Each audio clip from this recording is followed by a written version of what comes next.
Indira Gandhi open યુનિવર્સિટીમાં આપ સૌનું સ્વાગત છે. આજે આપણે MHIC 02ની અંદર આધુનિક વિશ્વના ઇતિહાસ અંતર્ગત યુરોપીય સંઘ, ઇટાલીનું એકીકરણ, જર્મનીનું એકીકરણ માંથી જેટલી વાત થાય તેટલી કરીશું.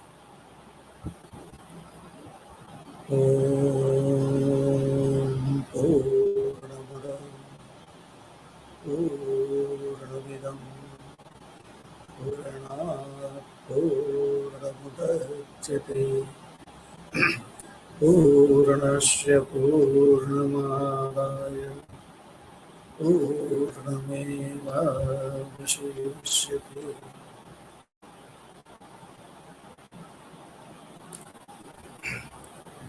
યુરોપીય સંઘ 1815 અને ત્યાર પછીની પ્રક્રિયાના ભાગરૂપે એનું સર્જન થયેલું હતું. આપણે જાણીએ છીએ કે 1789ની અંદર ફ્રાન્સની અંદર જે ક્રાંતિ થઈ, એ ક્રાંતિએ સમગ્ર યુરોપના રાજનેતાઓ અને ઉમરાવ વર્ગના લોકોના માનસ પટને છિન્ન વિચ્છિન્ન કરી દીધેલું હતું. કારણ કે આ ક્રાંતિને પરિણામે સામાન્ય પ્રજાજનો એમનો એક વિજય થયો હતો. પહેલી વાર વિજય થયો. જાણીએ છીએ કે ક્રાંતિની અંદર ફર્સ્ટ એસ્ટેટ, સેકન્ડ એસ્ટેટ અને થર્ડ એસ્ટેટ, જેની અંદર સામાન્ય પ્રજાના લોકો હતા.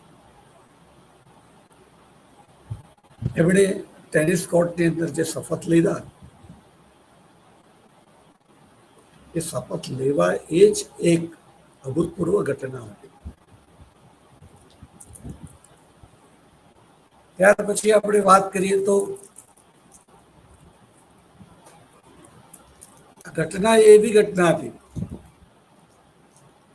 કે સામાન્ય પ્રજાજનો એમને ખબર જ ન હતી કે પોતાનો કોઈ હક હોય, પોતે કોઈક માગણી કરી શકે.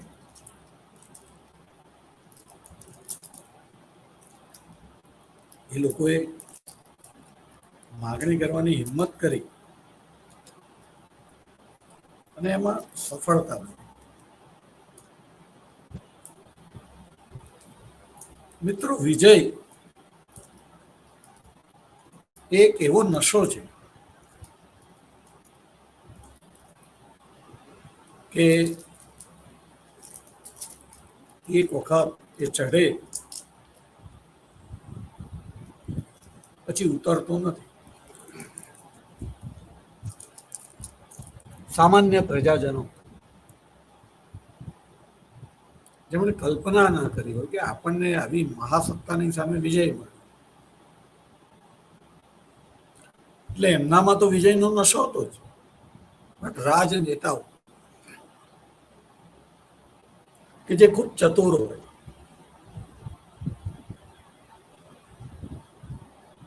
એ લોકો હવે સમજી ચૂક્યા હતા કે ફ્રાન્સની પ્રજા જે વિજયનો સ્વાદ ચાખી ગઈ છે, એનો ચેપ આપણા દેશોમાં પણ લાગી શકે છે. પરિણામે એમણે ફ્રાન્સની ક્રાંતિનો ચેપ આગળ ન વધે એ માટે પ્રયાસો કર્યા. યુરોપની અંદર થોડી ઘણી શાંતિ થઈ, પણ થોડાક જ વખતમાં ફ્રાન્સની અંદર નેપોલિયન બોનાપાર્ટનો ઉદ્ભવ થયો. અને આ નેપોલિયન બોનાપાર્ટે ક્રાંતિને આગળ ફેલાવવા માટે ફ્રાન્સ ભરની અંદર જે યુદ્ધો કર્યા, અને એમાં પણ યુરોપ ભરમાં જે યુદ્ધો કર્યા, અને એમાં પણ યુરોપના ઘણા બધા દેશોનો એણે પરાજય કર્યો. ક્રાંતિના ત્યાં વિચારો ફેલાવ્યા અને જે તે દેશોના નકશાઓ એણે બદલી કાઢેલા. આ બધાને પરિણામે યુરોપના રાજપુરુષો, રાજ પરિવારના લોકો અને એની સાથે જે લોકોના લાભ જોડાયેલા હતા, જે રાજભક્તિ માં માનતા હતા, આ બધા જ લોકો ચિંતિત હતા કે કઈ રીતે આની અંદર સફળતા મેળવવી. એની અંદર ઘણા દેશોએ પ્રયત્ન કર્યો નેપોલિયનને હરાવવાનો. નેપોલિયનની વિરુદ્ધ સંઘ રચવામાં આવ્યા, પણ સફળતા મળતી ન હતી. છેવટે ઓસ્ટ્રિયાના મેટરનિકે Russia, Britain,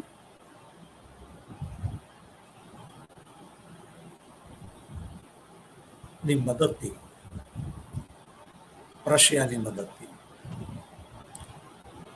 Russia, Britain, Russia અને ઓસ્ટ્રિયા સંઘ બનાવ્યો. એ સંઘનું નેતૃત્વ પણ ઓસ્ટ્રિયાના મેટરનિક પાસે હતું. અને આ સંઘ નેપોલિયનને હરાવવામાં સફળ થયો. 1814 સપ્ટેમ્બર મહિનામાં નેપોલિયન એલ્બા ટાપુ પર મોકલી આપવામાં પકડીને. પણ થોડા જ વખતમાં ખબર પડી કે ત્યાંથી જતો રહ્યો છે. ફરીથી એણે સૈન્ય ભેગું કરીને 100 દિવસ લડ્યો. 1815 એનો ફરીથી પરાજય, જે આખરી પરાજય. 1815 નવેમ્બર મહિનાની અંદર ઓસ્ટ્રિયાના વિયેના ખાતે મેટરનિકના નેતૃત્વમાં યુરોપના નાના મોટા 90 જેટલા દેશો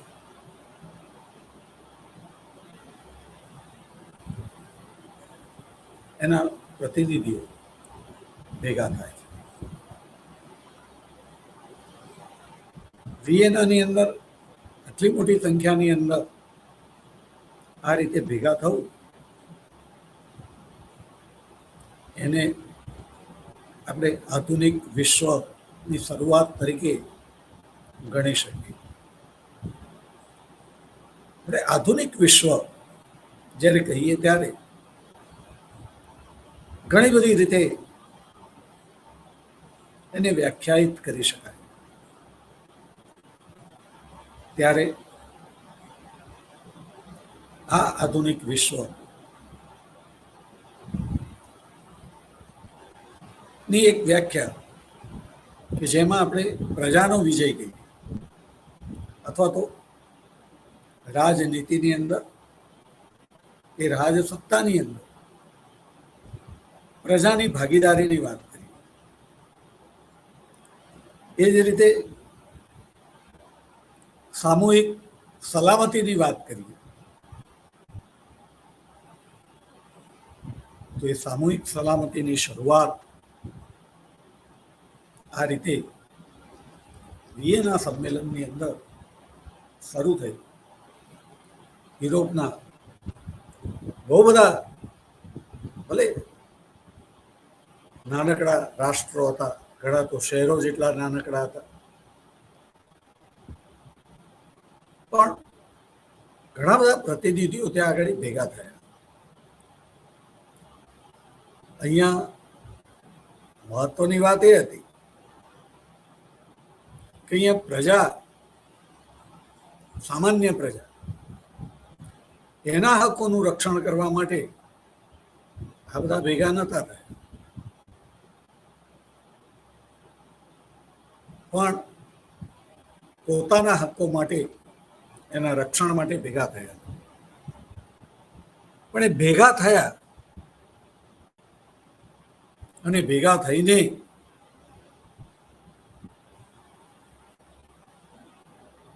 એક કરતા વધારે રાષ્ટ્રો એનું નિયંત્રણ કરવા માટેની જે શરૂઆત હતી એ આગળ જતા રાષ્ટ્રસંઘમાં પરિણમી. રાષ્ટ્રસંઘમાં પણ ભેગા તો રાજનેતાઓ જ થયા, પણ એ વખતના રાજનેતાઓ એ હવે પ્રજા મતથી વિરુદ્ધ નિર્ણય લેવા માટે શક્તિમાન ન હતા. એટલે રાષ્ટ્રસંઘની અંદર થોડું પ્રજાનું ધ્યાન રાખવામાં આવે, બહુ નહીં હો, થોડું. પરંતુ દ્વિતીય વિશ્વયુદ્ધના અંતે યુનાઇટેડ નેશન્સ ઓર્ગેનાઇઝેશનની જે રચના થઈ, જે આજે UN તરીકે ઓળખાય છે, એની અંદર તો સાચા અર્થમાં વિશ્વની પ્રજા એનું કલ્યાણ કરવા માટે વિશ્વના રાજનેતાઓ ભેગા થયા અને આ પ્રકારે ભેગા થવું અને આવી સંસ્થા 1945થી આજે 1925ના ઉંબરે આપણે ઊભા છીએ, એટલે કે 80 વર્ષ થવા આવ્યા અને છતાં એ વિશ્વમાં સંપૂર્ણ શાંતિ તો નહીં, પણ છતાં સારી એવી અશાંતિને દૂર રાખવામાં આ સંસ્થા સફળ થઈ છે. પ્રજા એને યુદ્ધથી દૂર રહેવાનું મળ્યું છે, આ એક મોટી વાત છે. અને આ અર્થમાં જે આધુનિકતાની આપણે વાત કરીએ, વિશ્વની અંદર શાસનના પ્રકાર કે જેની અંદર પ્રજામતને ઉવેખી ના શકાય, એની જે ફરજ પડવાની શરૂઆત થઈ, પ્રજામતને કંટ્રોલ કરવા માટેની વાત આવી. 1815માં નેગેટિવ છે, કારણ કે પ્રજા હવે રાષ્ટ્રવાદી બની છે, પોતાના રાષ્ટ્રનું કલ્યાણ કરવું છે અને એની અંદર શાસન વ્યવસ્થાનો પ્રકાર પણ એને બદલવો છે.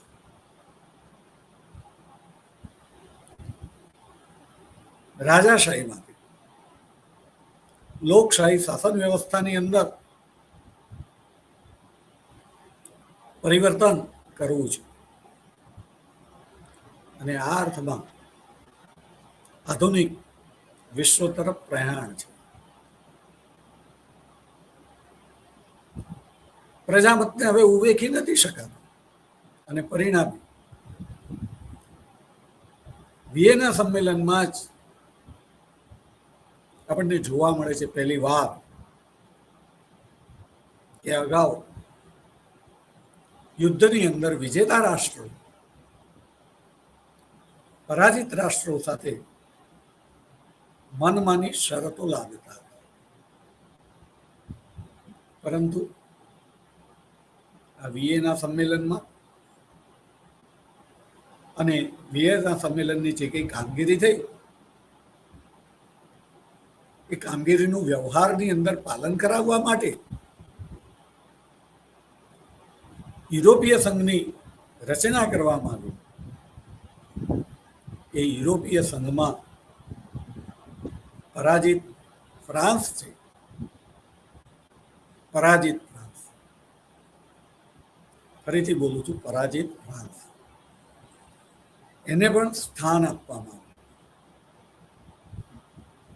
સ્થાન જ નહોતું આપવામાં, પણ એના વિદેશ મંત્રી ટેલીરા એણે મહત્વની ભૂમિકા ભજવેલી. ત્યાર પછી પણ યુરોપીય સંઘના જુદા જુદા જે સંમેલનો ભરાયા, વિદ્યાર્થી મિત્રો તમારે ઘરે પણ અભ્યાસ કરવાનો છે, યાદ રાખજો. હું અહીંયા તમારી સાથે એવા જ પોઈન્ટ ઉપર ચર્ચા કરી રહ્યો છું કે જે પુસ્તકોમાંથી તમને નહીં મળે. વિગતો છે પુસ્તકમાંથી મળી રહેશે, જે તમારે વાંચવાની છે, પણ એ વિગતોને સમજવાની વાત એ આપણે અહીંયા કરી રહ્યા છીએ. બરાબર ધ્યાન રાખજો. માસ્ટરના વિદ્યાર્થીઓ છો એટલે હું વિગતો ઉપર બહુ નહીં જોઉં, પણ આપણે વિગતોની એનાલિસિસ કરીશું. બીએની અંદર આપણે વિગતો ઉપર જતા હતા, એમાં વિગતો આપીએ, પછી એનાલિસિસ કરીશું, વિશ્લેષણ, પૃથક્કરણ કરવાનું છે. એમએ છે, બીએ અને એમએનો ભેદ પણ તમને ખબર હોવો. એમએમાં વિગતો એટલું બધું મહત્વ નથી થતું, પણ વિગતોનું અર્થઘટન, પૃથક્કરણ, વિશ્લેષણ, ચર્ચા વગેરે ખૂબ અગત્યના છે. માટે આપણે એ તરફ ધ્યાન આપી રહ્યા છીએ. તો આપણે કહીશું કે હવે પરાજિત રાષ્ટ્ર ફ્રાન્સ એમાં ક્રાંતિ થઈ, રાજા અને રાણીનું ખૂન થઈ ગયું. નેપોલિયને એનો ભલે પરાભવ થયો અને ફ્રાન્સમાં પુનઃ રાજાશાહીને પ્રસ્થાપિત કરવા. રાજાશાહી પ્રસ્થાપિત તો થઈ, પણ એ રાજા ક્રાંતિ પહેલાના રાજા જેટલો શક્તિશાળી ન હતો. અંદર ખાને પ્રજામત એને ધ્યાનમાં રાખીને ચાલવું પડતું હતું. હા, મેટર નહીં કે જે રાજાશાહીનો પુરુષ કરતા હતો, ક્રાંતિકારી વિચારોનો વિરોધી હતો, એણે આ બધાને દાબવાનો પ્રયત્ન કર્યો. પ્રયત્ન બોલું છું, એને પણ જોઈએ તેટલી સફળતા નથી મળી. યાદ રાખજો, અહીંયા પ્રજામત હાવી છે અને પ્રજામત હાવી હોવાને પરિણામે જ્યારે સ્પેન, પોર્ટુગલના જુદા જુદા સંસ્થાનોમાં જ્યારે ક્રાંતિકારીઓ પોતાની પ્રવૃત્તિઓ કરવામાં સબળ બને છે, સફળ નથી કહેતો, સબળ બને છે, ત્યારે એમનું દમન કરવા માટે ઓસ્ટ્રિયા, રશિયા તૈયાર થાય છે. પરંતુ ઇંગ્લેન્ડ કે જ્યાં લોકશાહી શાસન વ્યવસ્થા છે, પાર્લામેન્ટ શાસન કરે છે, અને ફ્રાન્સનો પ્રજામત પણ કોઈ લોકશાહી ની તરફેણ કરનારો છે, ત્યારે એ ક્રાંતિકારીઓનું દમન કરવાની જ્યારે વાત આવે છે, ત્યારે ઇંગ્લેન્ડ અને ફ્રાન્સ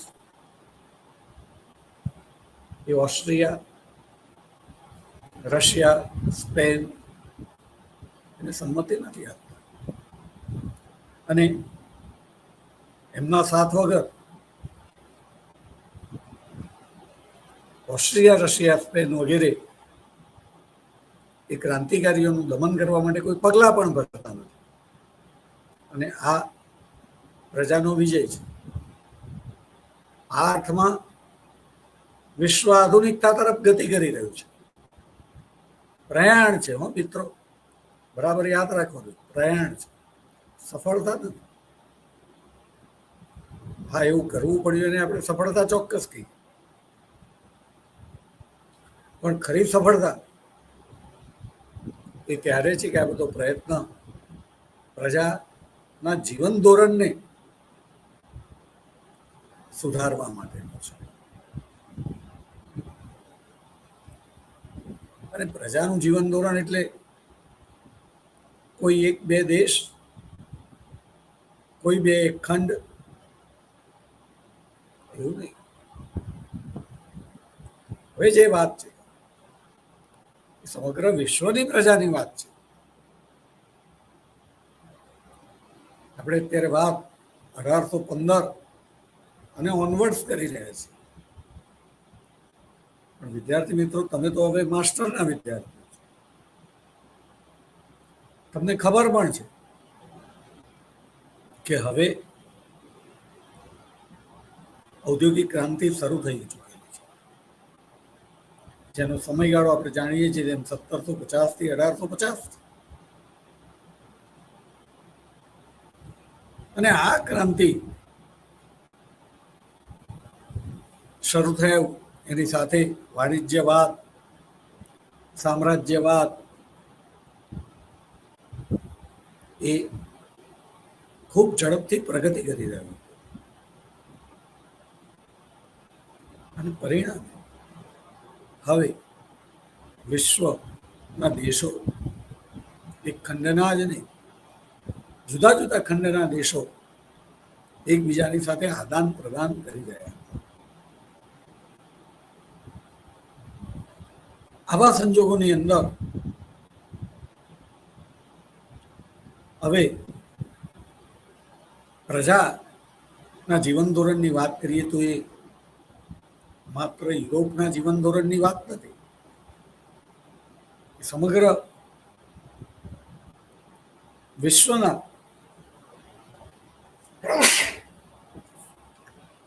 જુદા જુદા ખંડોની પ્રજા જે છે એના જીવન ધોરણની વાત છે.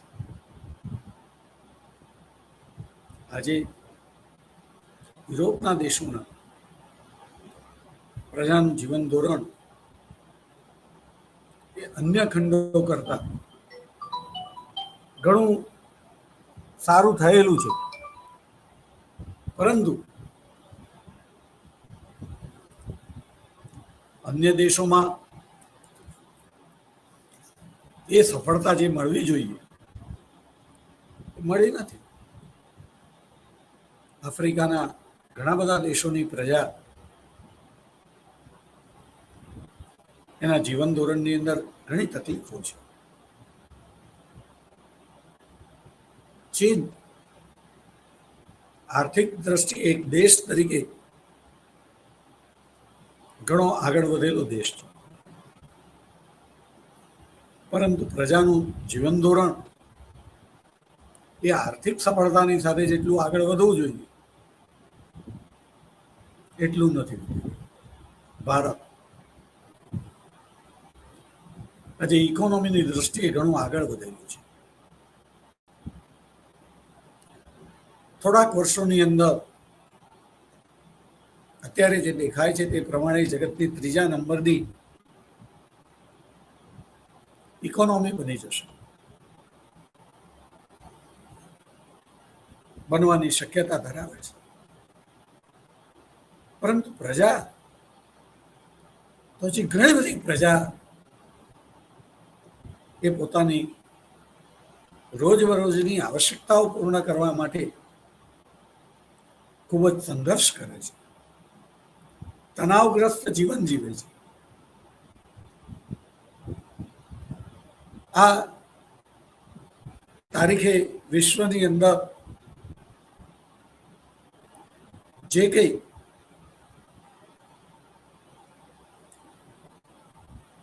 આવિષ્કારો આપણે પ્રાપ્ત કરેલા છે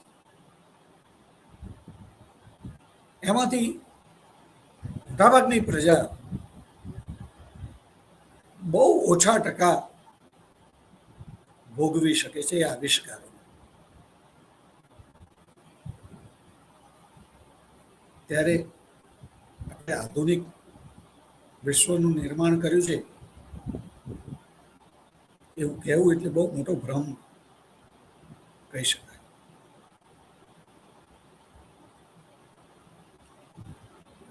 આધુનિકતા તો છે જ, પણ કોની? આપણે જે છે એ આધુનિકતા એટલે કે જે તે સમયના જે આવિષ્કારો છે એ આવિષ્કારો પ્રજાના વિશાળ વર્ગને આપણે પહોંચાડી શકીએ તો જ આધુનિક વિશ્વ કહેવાય. બાકી બીજી ઘણી બધી રીતે આપણે આધુનિક હોઈએ, ઇન્ફ્રાસ્ટ્રક્ચરની દ્રષ્ટિએ,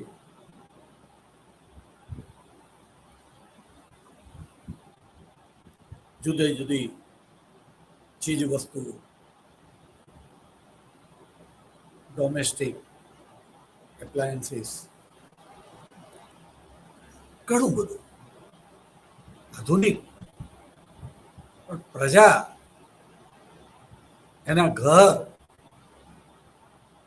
એના ઘરની અંદર જે બધું હોવું જોઈએ કે જે એની પ્રતિકૂળતાઓ ઘટાડીને અનુકૂળતાઓમાં વધારો કરે, જીવન આજના આવિષ્કારોના સંદર્ભમાં સરળ બને, એ આવિષ્કારો એ સરળતાથી પ્રાપ્ત કરી શકે તો જ વિશ્વ આધુનિક છે એવું કહેવાય. પ્રયાસો ચાલુ છે. જેટલી પ્રજાની ભાગીદારી વધશે તેટલું એ સરળ બનશે.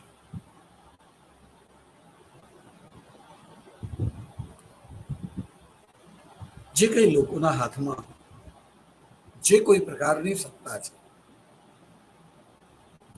એમણે પણ ધ્યાન રાખવું પડશે. એકલા ખાઈએ તો ગાલ પચોળું થાય. સામાન્ય પ્રજા એને કઈ રીતે સારું જીવન પ્રાપ્ત થાય એના માટે કશું જ અશક્ય નથી. ફક્ત એક જ કામ કરવાનું છે, પ્રમાણિકતા. પોતાનું કાર્ય ફરજ સમજીને પ્રમાણિકપણે કરવાનું છે. પોતાના માટે તો ખરું જ, પણ પોતાના પડોશી માટે. અને પડોશી વસુધૈવ કુટુંબકમની ભાવનાથી આપણે તમામને પડોશી ગણવાના છે. તમામના જીવનને અને જીવન જીવવાની પદ્ધતિને આપણે રિસ્પેક્ટ કરવાનું છે, ત્યારે આધુનિક કહેવાય. કોઈ કંઈક સારું કરતું હોય પણ આપણો નિજી સ્વાર્થ એનાથી જુદો જતો હોય એટલે વિરોધ કરવાનો. એક દેશની અંદર બે પક્ષ હોય, એ પક્ષની રચના પ્રજાનું ભલું કરવા માટે જ થયેલી છે.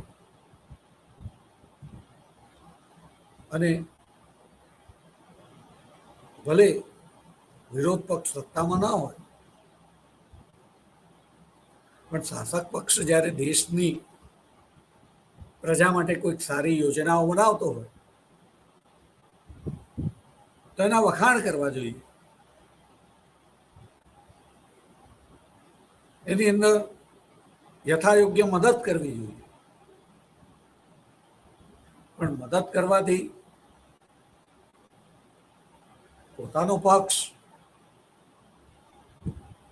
એની ચૂંટણીમાં નુકસાન થાય એટલે વિરોધ જ કરવાનો, તો આધુનિકતા ન કહેવાય.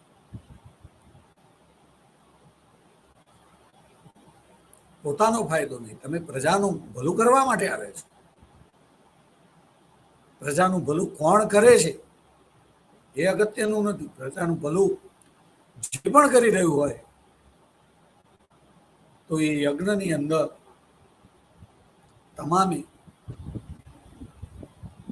પ્રમાણિકપણે પોતાને કંઈક મળે કે ન મળે પણ પ્રજાને મળી રહ્યું છે એટલે પોતાનો ફાળો આપવો જોઈએ.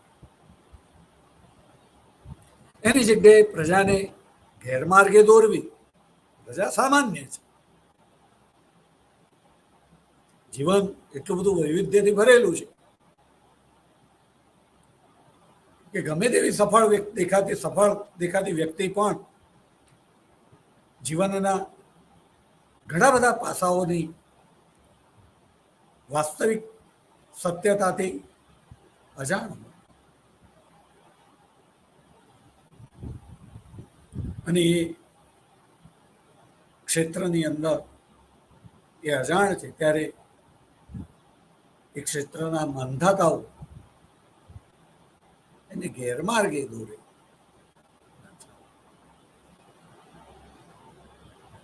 ઘણી બધી વસ્તુઓથી પ્રજા સત્યથી જોજનો દૂર હોય છે, તો આધુનિકતા કઈ રીતે કહી શકાય? તો વિદ્યાર્થી મિત્રો, આપણે જોઈશું કે આમ છતાં આપણે જોઈએ છીએ કે જે પ્રયાસ પણ શરૂ થાય છે. લીટી ત્યારે બને છે કે સૌથી પહેલા એક બિંદુ હોય છે. એવા અનેક બિંદુઓ ભેગા થઈને લીટી થતી હોય છે. એટલે નિરાશ થવાની જરૂર નથી. આધુનિકતા તરફ આપણે ગતિ તો કરી રહ્યા છીએ. ટકાવારીની અંદર થોડું થોડું પ્રજાને વધારે મળે પણ છે. થોડાથી કેવી રીતે ચાલશે? તો અહીંયા જેને કહે કે આ અર્થની અંદર યુરોપીય સંઘમાં ફ્રાન્સને જે સ્થાન મળ્યું અને ત્યાર પછીની કામગીરીની અંદર ક્રાંતિકારીઓનું દમન કરવામાં ફ્રાન્સ અને બ્રિટન એને સાથ આપવો છે પણ આપી શકતા નથી પ્રજાબતને કારણે. આ બહુ અગત્યનું. અને આધુનિકતા તરફના તબક્કાઓમાંથી લીટી બની રહી. એટલે એ કાળની દ્રષ્ટિએ, આપણે આજના કાળની દ્રષ્ટિએ નહીં, આપણે ઇતિહાસ એટલે સમય, સ્થળ, એ જો સમયની અંદર આપણે પ્રવેશ કરીએ તો એ સફળતા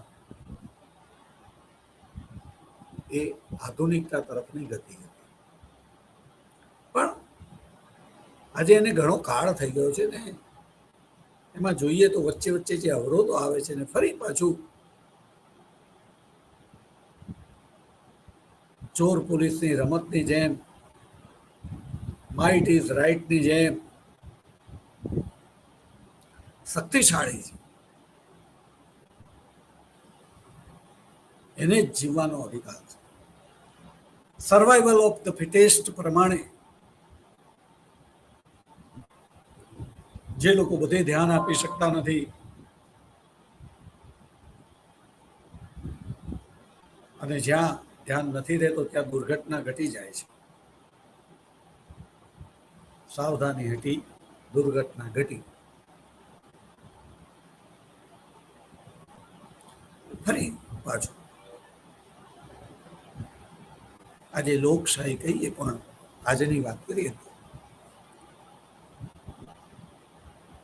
અમુક રીતે કહેવાય કે વાદ વિવાદમાં કે આ લોકશાહી છે. પ્રજાની રીતે વાત કરીએ તો એને લાગે નહીં કે આ લોકશાહી છે. સિદ્ધાંતની દ્રષ્ટિએ કહી શકાય કે કોઈ પણ વ્યક્તિ ચૂંટણીમાં ઉભો રહી શકે છે, જેને પણ પ્રજાની સેવા કરવાની હોશ હોય, પણ હકીકતમાં એ ઉભો નથી રહી શકતો. પ્રજાનો ઘણો બધો વર્ગ ઈચ્છે કે તમે અમારા નેતા બનો, પણ એ ચૂંટણીમાં ભાગ લઈ શકતું નથી. તો આધુનિકતા કઈ રીતે કહેવાય? લોકશાહી કઈ રીતે કહેવાય? સમજાવવા માટે બધું સમજાવી દેવાય, પણ ફીલ થવું જોઈએ. લોકશાહી હૃદયમાં અનુભવ આવી જોઈએ, મનમાં અનુભવ આવી જોઈએ.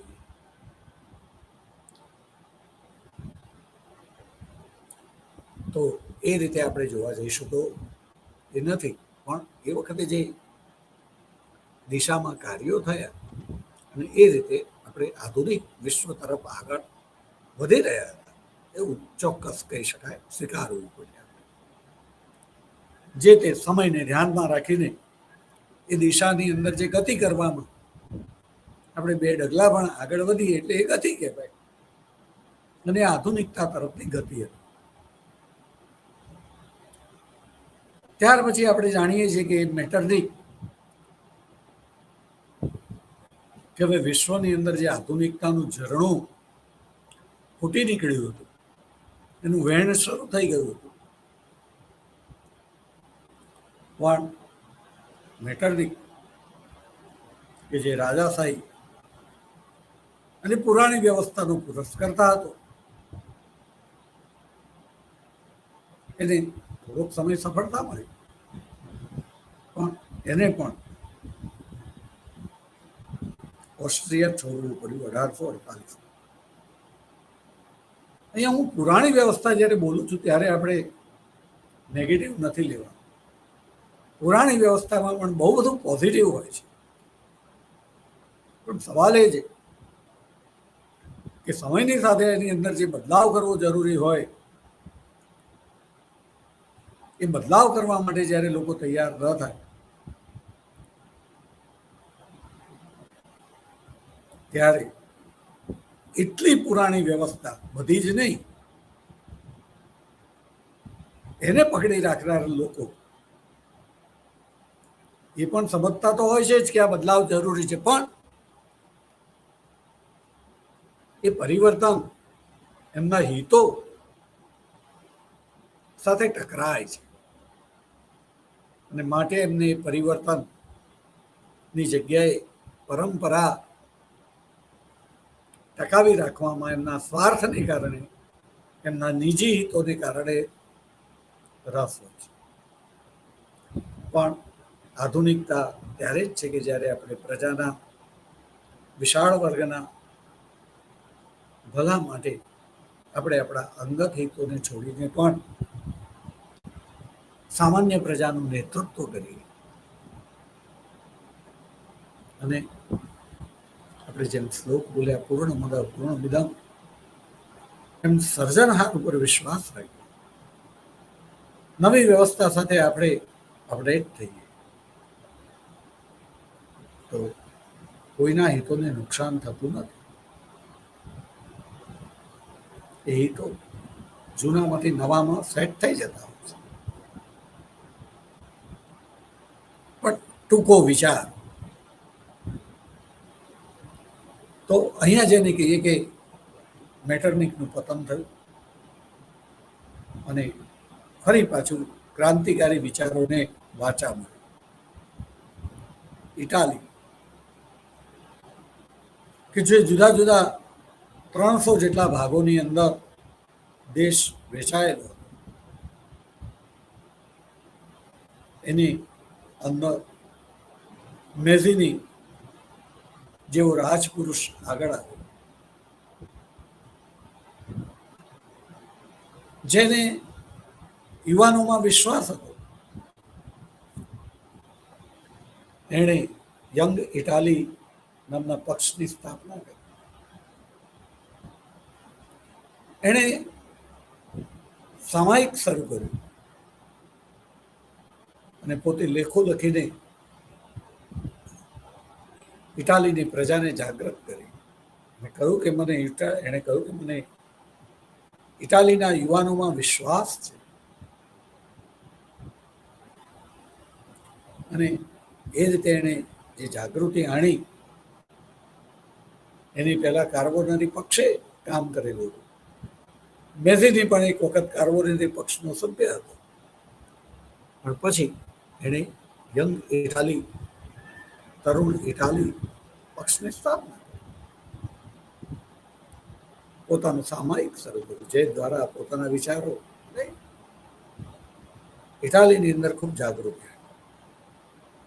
એણે ક્રાંતિ પણ કરી, પણ સફળતા ન મળી, એને ભાગી જવું પડ્યું. આમ છતાં ઇટાલીની પ્રજાને ક્રાંતિ તરફ દોરી જવામાં એની ભૂમિકા અવિસ્મરણીય છે.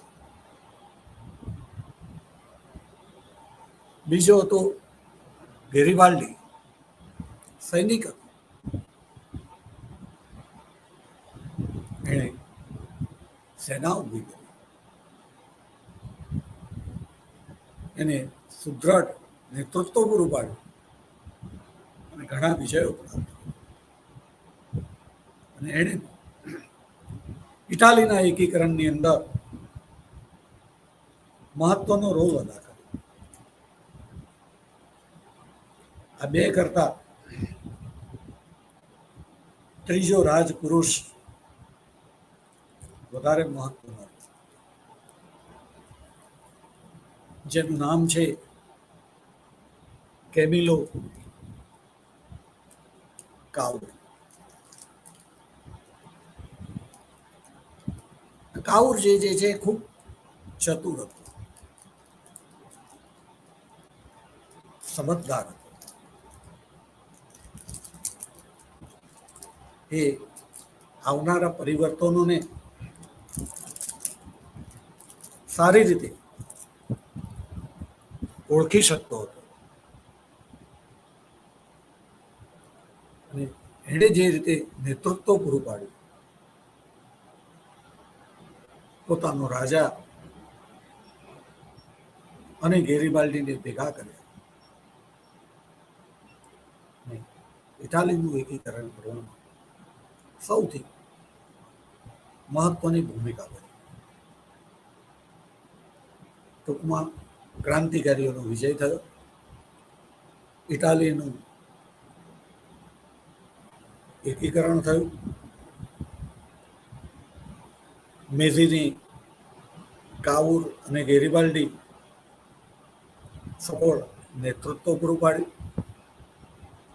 અને આની અસર એ વિશ્વના બીજા બધા દેશો ઉપર. વિદ્યાર્થી મિત્રો, આપણે કોઈ પણ ચર્ચા કરીએ ત્યારે એ જ સમયગાળાની અંદર વિશ્વના અન્ય ભાગોમાં શું બનતું હતું એ પણ આપણે બેકગ્રાઉન્ડની અંદર નજર સમક્ષ સતત રાખવાનું છે.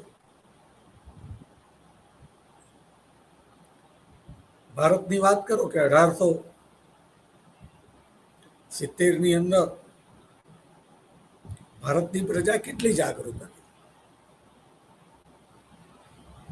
આપણે જોઈએ છીએ કે 1815 થી સામાજિક ધાર્મિક ક્ષેત્રે પરિવર્તનની શરૂઆત થઈ ગઈ હતી. સુધારણાની નહીં હો, ઘણા બધા સુધારણા શબ્દ વાપરે છે, હું વ્યક્તિગત રીતે એની સાથે સંમત નથી. પરિવર્તનની શરૂઆત થઈ ગઈ, પરિવર્તનનો પવન શરૂ થઈ ગયો. 1857 જે ઘટના બની, બહુ અભૂતપૂર્વ ઘટના હતી. ભારતના લોકોને જાગૃત કરી દીધું, ભારતને વિશ્વના ફલક ઉપર મૂકી દીધું. 1861-62 ની અંદર કરસનદાસ મૂળજીએ ક્ષેત્રની અંદર આગેવાની લીધી. જાણી જોઈને એ બધાની વધારે સ્પષ્ટતા નથી કરી રહ્યો, પણ એમણે નેતાગીરી લીધી. કરસનદાસ મૂળજીએ મુંબઈની અંદર એ કેસ, એની અંદર એમને સફળતા મળી અને વિશ્વના 40 દેશોના વર્તમાન પત્રોમાં એની નોંધ લેવાય. ક્યારે? 1862. આપણે અહીંયા 1870 વાત કરીએ છીએ, પહેલાની વાત છે. કેટલી જાગૃતિ છે. મુંબઈની અંદર એલ્ફિન્સ્ટન સ્કૂલ અને પછી કોલેજ અસ્તિત્વમાં આવી ગઈ છે. એમાંથી હવે એલ્ફિન્સ્ટન યુનિવર્સિટી પણ એવી જ રીતે ભારતના જુદા જુદા ભાગોમાં, Calcutta university, Mumbai university, Madras university,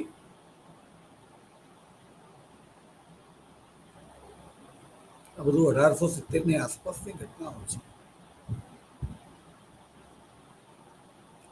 ભારતમાં કેટલી જાગૃતિ છે, તમે વિચાર તો કરો. જો ભારતમાં આટલી જાગૃતિ હોય તો યુરોપની અંદર કેટલી જાગૃતિ હશે, તમે વિદ્યાર્થી મિત્રો સમજી શકો છો. એ વખત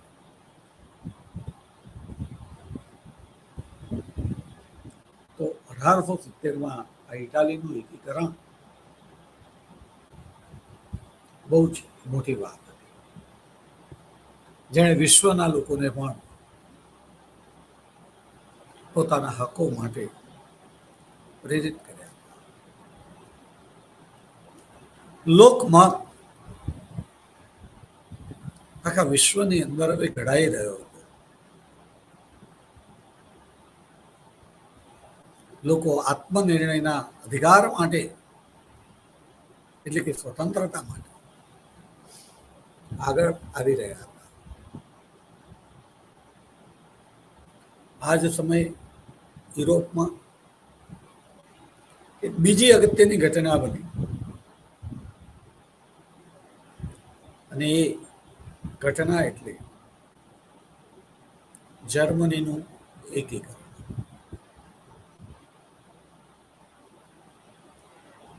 જર્મની પણ ઇટાલી જેવો જ મળતો ઝૂલતો ઇતિહાસ ધરાવતો, એ પણ અનેક નાના નાના ભાગોની અંદર વહેંચાઈ ગયેલું.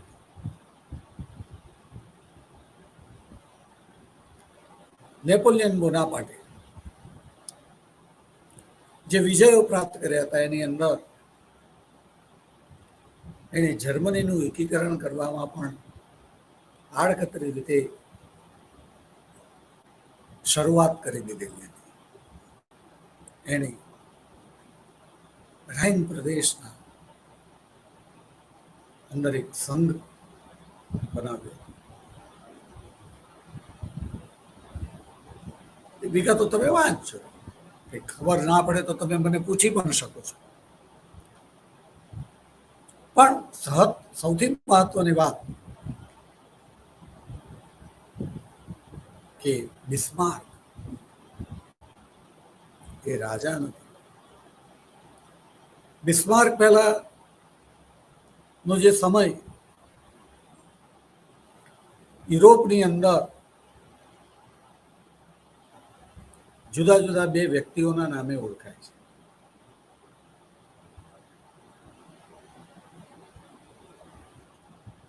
1815 થી 1848 ધ એજ ઓફ મેટરનિક તરીકે ઓળખાય છે.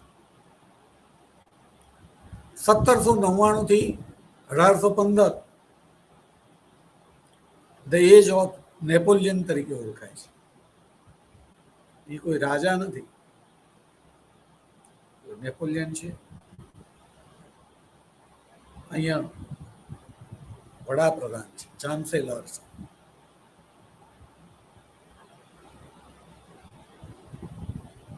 મેટરનિકનું વ્યક્તિત્વ એવું હતું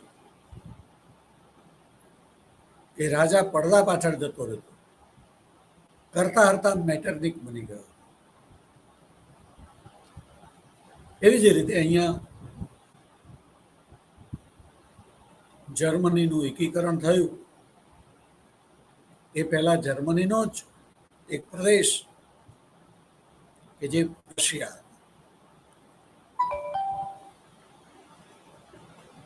અને એ પ્રશિયા એનો રાજા વિલિયમ કેસર પહેલો કે વિલ્હેમ પહેલો કે વિલિયમ પહેલો, જુદા જુદા લોકો જુદા જુદા રીતે ઉચ્ચારણ કરતા હોય છે. એણે પોતાના ચાન્સેલરની અંદર વિશ્વાસ મૂક્યો. ચાન્સેલર એટલે auto van Bismarck. Auto van Bismarck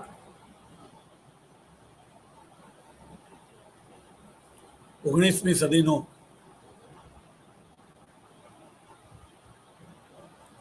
સૌથી મુત્સદી રાજનીતિજ્ઞ ગણાય છે.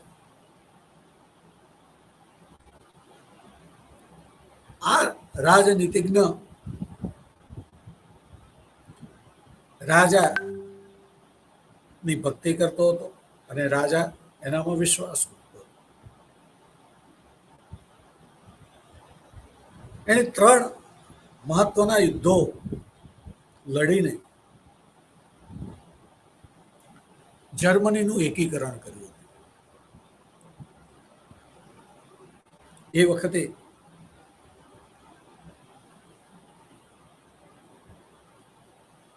(1864) ડેનમાર્ક સાથે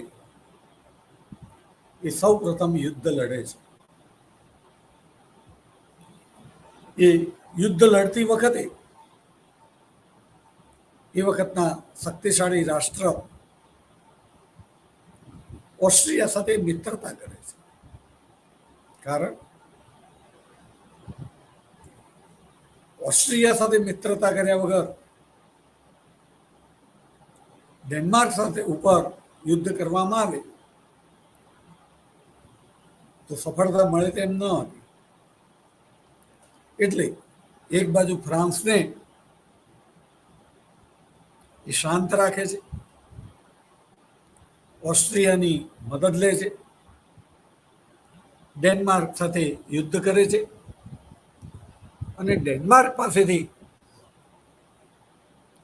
એને સ્લેસ્વિક અને હોલ્સ્ટાઇનના પ્રદેશોમાં રસ હતો. બંને પ્રદેશો જોઈતા હતા, પણ છતાં એને ઓસ્ટ્રિયાને એમ કીધું કે આ યુદ્ધને અંતે જે પ્રદેશો મળશે આપણે વેચી લઈશું.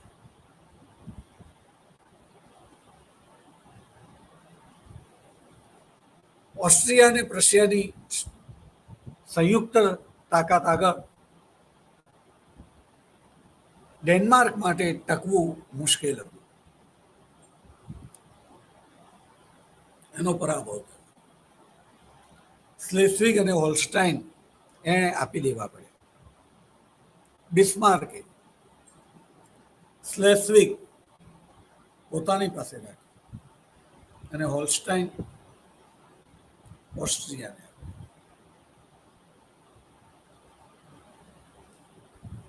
આ હોલ્સ્ટાઇન જે છે એની અંદર મને બરાબર યાદ નથી, પણ આશરે એવું 90% લોકો જર્મન હતા અથવા તો જર્મનીમાં જોડાઈ જવા માંગતા હતા, આવું કંઈક હતું. એટલે ખરેખર જે પ્રજા જર્મની સાથે જોડાવા માંગતી હતી એ પ્રદેશ બિસ્માર્કે પોતાની પાસે રાખવો જોઈએ, પણ એણે એવું ના કર્યું. એ પ્રદેશ ઓસ્ટ્રિયાને આપ્યો અને આવું કરવામાં એની દાનત ખોરી હતી. એ જાણતો હતો કે હોલ્સ્ટાઇનમાં પોતાના જ ભાઈઓ રહે છે, કાલે એમને ઉશ્કેરીશું અને એ ઉશ્કેર્યા પછી ત્યાંના લોકમતને ધ્યાનમાં રાખીને એ પ્રદેશને જર્મનીમાં ભેળવી દઈશું. આવી દાનત સાથે એ પ્રદેશ એણે ઓસ્ટ્રિયાને આપેલો. આગળ જતા ફરીવાર એ ફ્રાન્સને શાંત રાખીને 1866માં બીજું યુદ્ધ લડે છે, જેની વાત આપણે ફરી ક્યારેક સમય મળે કરીશું. અત્યારે સમય થયો હોવાથી આપણે અટકીશું. ભારત માતા કી જય. કર ભલા ભોગા ભલા વસુધૈવ. ઓમ શાંતિ.